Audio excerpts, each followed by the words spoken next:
वही खिलजी जिसने हमारे सोमनाथ मंदिर को दिल्ली के अंदर रास्तों के ऊपर कुचलने के लिए छोड़ दिया था, वही खिलजी जिसे भांड बॉलीवुड वालों ने मोहब्बत की निशानी एक जंग कहकर आपको दिखाया था, आपके सामने परोसा था। लेकिन अलाउद्दीन खिलजी के लिए आज भी हमारे देश में कई लोगों के मन के अंदर सहानुभूति का एक कदम बढ़ता है, और इसी को दिखाने के लिए आपके सामने इतिहास के कुछ कच्चे चिट्टे खोलना मेरा कर्तव्य था। इतिहासकार पुरुषोत्तम नागेशोक लिखते हैं कि भारतीय मुस्लिम शासक, चाहे वो अकबर, औरंगजेब, अहमद शाह या अलाउद्दीन, कोई भी हो, हर कोई दैत्य, अत्याचारी, कपट और दुष्टता का साक्षात अवतार था। सभी एक दूसरे से एक बढ़कर शैतान थे। इस सच्चाई को पहचानने के लिए सभी को सांप्रदायिकता का चश्मा उतारकर उन्हें देखना, जांचना और परखना होगा। अलाउद्दीन खिलजी इन्हीं शैतानों में से एक अनपढ़ और महाखूंखार शैतान था। खिलजी मध्य एशिया का तुर्की थे जो अफगानिस्तान में आकर रहने लगे थे। अलाउद्दीन जुलाई 1296 ईस्वी में अपने चचा सुल्तान जलालुद्दीन खिलजी की हत्या कर खुद सुल्तान बन गया था।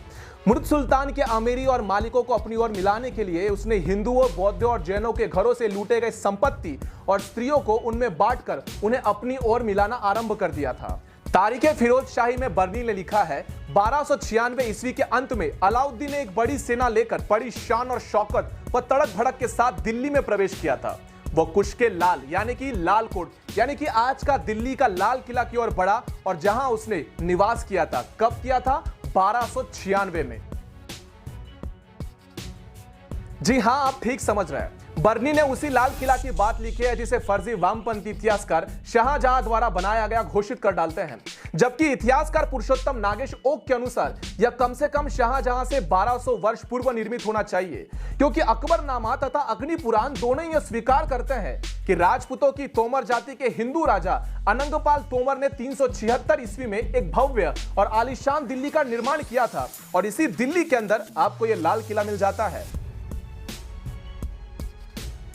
जलालुद्दीन खिलजी का बड़ा बेटा अरकली खान, जो मुल्तान का सुल्तान था और हिंदू बौद्ध नारियों के साथ जबरन करना, हिंदू बौद्ध बालकों और निशस्त्र पुजारियों की हत्या के लिए कुख्यात था, उसने भी अलाउद्दीन की शैतानी शक्ति जो उलूग खान और जफर खान के नेतृत्व में भेजी गई थी, उनके सामने आत्मसमर्पण कर दिया।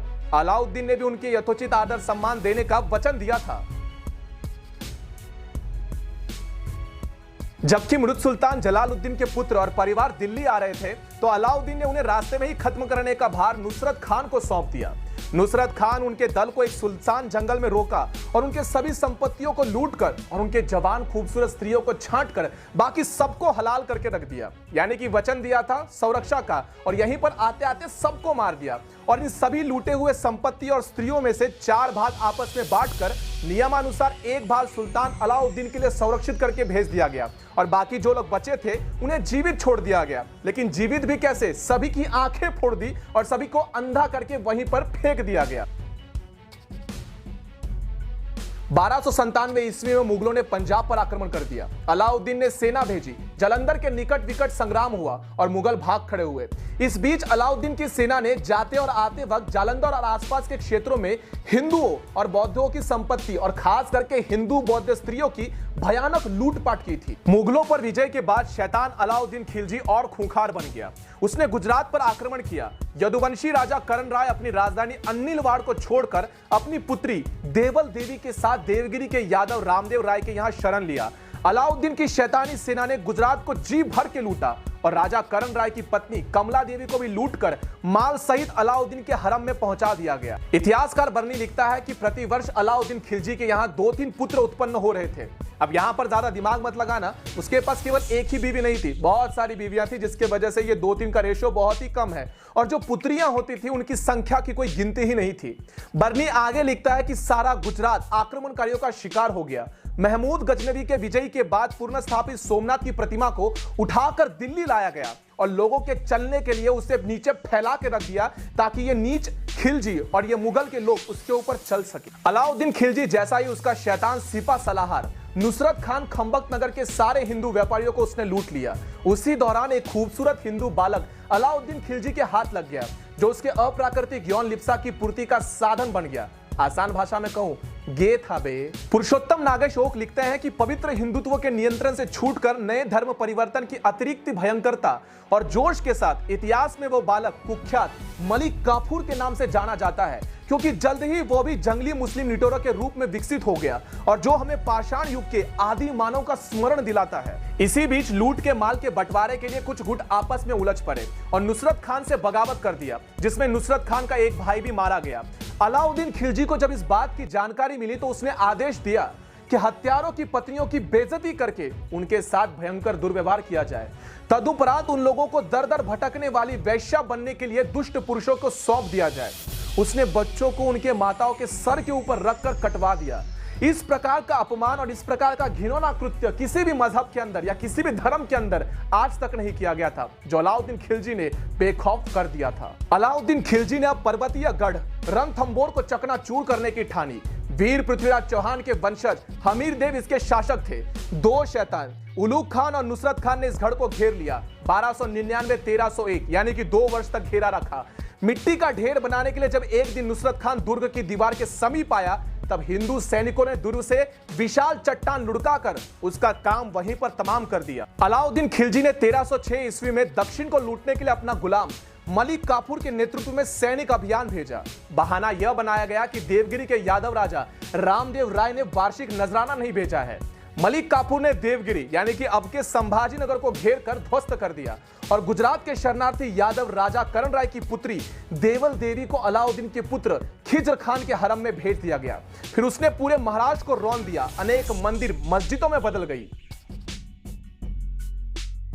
1309 ईस्वी में मलिक काफूर ने आंध्र की राजधानी वारंगल के शासक नरपति का दमन कर पूरे वारंगल लूट खसोट लिया। 1310 ईस्वी में इसने बल्लाल राजा की राजधानी द्वार समुद्र पर आक्रमण किया और नष्ट कर दिया। दक्षिण के लूट में मलिक काफूर ने 618 हाथी, 20,000 घोड़े, 95,000 मन स्वर्ण तथा अन्य कीमती हीरे जवाहराती दिल्ली सल्तनत को भेंट की, पर नियमानुसार यह सिर्फ लूट का 5वां हिस्सा था। शैतान मलिक काफूर इतना शक्तिशाली हो गया कि अलाउद्दीन, उसकी पत्नी और पुत्र के झगड़े से लाभ उठाकर अलाउद्दीन की पत्नी और पुत्र को बंदी बना लिया। उसके बढ़ते शक्ति से ईर्ष्यालु अन्य दरबारियों ने षड्यंत्र करके उसे मौत के घाट उतार दिया, यानी कि मलिक काफूर मर गया। अब बारी है इस खिलजी की। एक तरफ गुजरात के मुस्लिम सेनानायक ने खुली बगावत कर दी। राणा हमीर देव ने भी चित्तौड़ वापस ले लिया। दक्षिण में राजा रामदेव राय के दामाद हरपाल देव ने देवगिरी पर साहसिक आक्रमण कर दिया। मुस्लिम दुर्गपति दुम दबाकर भाग खड़े हुए। देवगिरी का सम्मान पुनः लौट गया। इन सब घटनाओं से विचलित होकर शैतानों के शैतान महाशैतान अलाउद्दीन खिलजी 1316 ईस्वी में जहन्नुम के लिए रवाना हो गया और धरती का बोझ कुछ कम हो गया। तो यह इतिहास था अलाउद्दीन खिलजी का। वही खिलजी जिसने हमारे सोमनाथ मंदिर को दिल्ली के अंदर रास्तों के ऊपर कुचलने के लिए छोड़ दिया था। वही खिलजी जिसे भांड बॉलीवुड वालों ने मोहब्बत की निशानी एक जंग कहकर आपको दिखाया था, आपके सामने परोसा था और आपने भी व्हाट्सएप के डीपी में खिलजी की फोटो लगाई थी। भले ही वो रणवीर ने उसका किरदार निभाया हो, लेकिन अलाउद्दीन खिलजी के लिए आज भी हमारे देश में कई लोगों के मन के अंदर सहानुभूति का एक कदम बढ़ता है और इसी को दिखाने के लिए आपके सामने इतिहास के कुछ कच्चे चिट्टे खोलना मेरा कर्तव्य था। अब आपका कर्तव्य है कि इस वीडियो को अधिक से अधिक लोगों तक पहुंचाकर अलाउद्दीन खिलजी और उनकी औलादों तक ये सच्चा इतिहास पहुंचाए। अगले वीडियो के अंदर मिलते हैं सनातनियों, तब तक के लिए जय सनातन।